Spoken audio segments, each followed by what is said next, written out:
श्री स्वामी समर्थ मित्रांनो, तुम्ही सुद्धा स्पर्धा परीक्षेचा अभ्यास करत असाल. त्याच्यामध्ये UPSC असेल, MPSC असेल, तलाठी पदभरती असेल, ग्रामसेवक पदभरती असेल, अशा विविध स्पर्धा परीक्षांचा तुम्ही निश्चितपणे अभ्यास करतच असाल.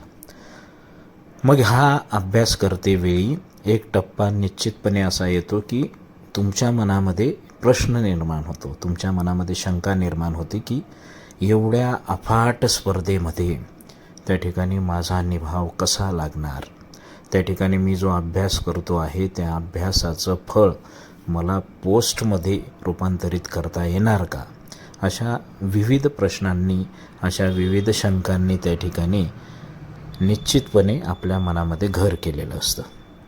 मग मित्रांनो, यासाठी आपण काय केलं पाहिजे, किंवा बऱ्याच वेळेला आपण लायब्ररीमध्ये 8-8, 10-10, 12-12 तास अभ्यास करणारे विद्यार्थी बघतो. मग अशा वेळी आपण निश्चितपणे थोडंसं आत्मबळ आपलं कमी पडतं. मग अशा वेळी मित्रांनो, आपण स्वतःला काही चांगल्या गोष्टींची जर सवय लावून घेतली तर निश्चितपणे यश या स्पर्धेमध्ये आपल्याला मिळू शकतं.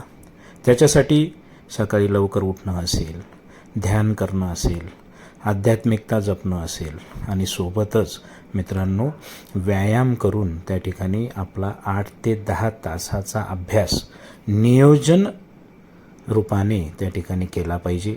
लिहून काढा तुम्ही डेली टार्गेट काय ठरवलेलं आहे, कोणता विषय किती वेळात करायचा आहे. या पद्धतीने जर गेलात तर निश्चितपणे तुम्हाला या स्पर्धेतही यश मिळेल. धन्यवाद मित्रांनो.